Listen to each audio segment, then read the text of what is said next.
हरियाणा के हथनीकुंड बैराज में अब यमुना नदी में पानी का जलस्तर धीरे धीरे कम होता जा रहा है और आज 40,000 क्यूसिक पानी ही बह रहा है। हथनीकुंड बैराज, जिसे लेकर अरविंद केजरीवाल और हरियाणा के सीएम मनोहर लाल खट्टर के बीच आरोप प्रत्यारोप चल रहे हैं। दरअसल हथनीकुंड बैराज केवल एक बैराज है, वह डैम नहीं है।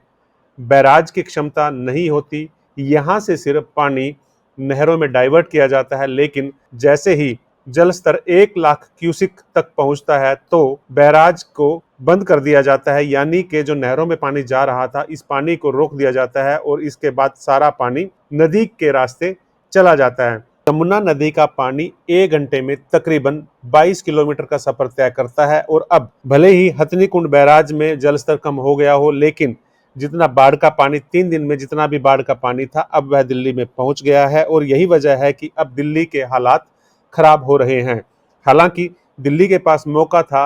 नियम यह है कि हथनीकुंड बैराज से यदि पानी का जलस्तर 1 लाख तक पहुंच जाता है तो इसकी सूचना सभी जगह सभी राज्यों को दी जाती है, जिससे सभी राज्य समय रहते अपने बाढ़ के इंतजाम कर सकें। हो सकता है दिल्ली सरकार ने समय रहते बाढ़ के इंतजाम ना किए हों या फिर कोई और कारण रहा होगा जिस वजह से दिल्ली में बाढ़ आई है। का दिल्ली के सीएम अरविंद केजरीवाल का यह कहना कि हरियाणा हथनीकुंड बैराज से कम पानी छोड़े, यह संभव नहीं है, क्योंकि बैराज के गेट में इतना दम नहीं है कि वह पानी को रोक सके।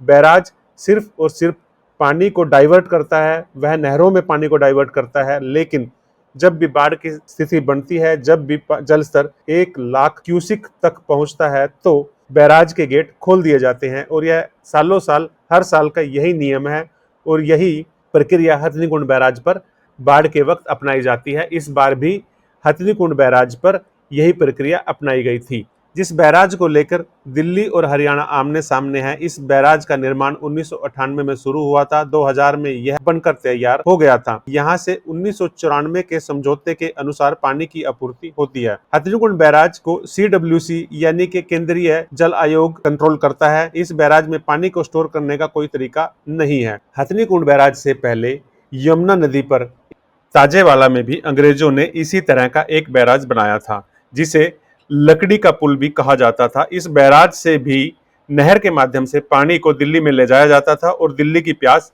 इस पानी से बुझा करती थी। तब भी नियम यही था, जब भी यमुना में एक लेवल तक पानी पहुंचता था तो इस बैराज के गेट खोल दिए जाते थे। यमुना से दिल्ली में जो बाढ़ आई है, यमुना से जो बाढ़ आती है, दरअसल वह बाढ़ इसलिए आ रही है क्योंकि नदी के तटबंध समय रहते मजबूत नहीं किए गए। नदी में अवैज्ञानिक तरीके से लगातार खनन हो रहा है। नदी के तटबंधों की ओर किसी का ध्यान नहीं है। खनन की वजह से तटबंध कमजोर हो गए और अब यमुना का पानी तटबंधों को तोड़ते हुए बाढ़ का रूप ले लेता है। इतना ही नहीं, नदी के मार्ग पे जगह जगह अवरुद्ध खड़े कर दिए गए हैं। माइनिंग की वजह से, इंक्रोचमेंट की वजह से और दूसरे कई तरीकों की वजह से यमुना नदी का रास्ता इतना संकरा, इतना छोटा कर दिया, थोड़े से पानी में भी यमुना नदी बाढ़ का रूप धारण कर लेती है। यह बाढ़ यमुनानगर में, करनाल में, पानीपत में, सोनीपत में और अब दिल्ली में पहुंच गई है।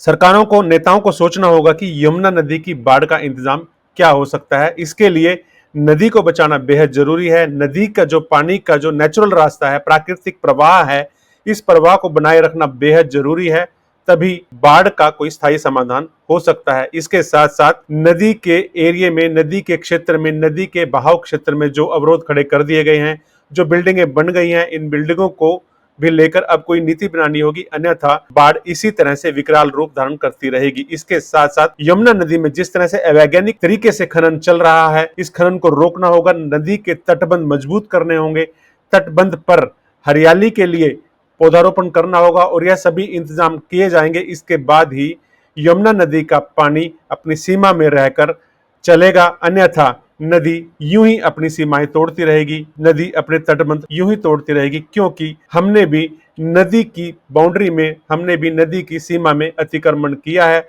और इस अतिक्रमण का खामियाजा हमें ही भुगतना पड़ेगा। धन्यवाद। अगर आपको यह वीडियो पसंद आया तो आप इसे लाइक करें, सब्सक्राइब करें, हमारे चैनल को सब्सक्राइब करें। धन्यवाद। जय हिंद।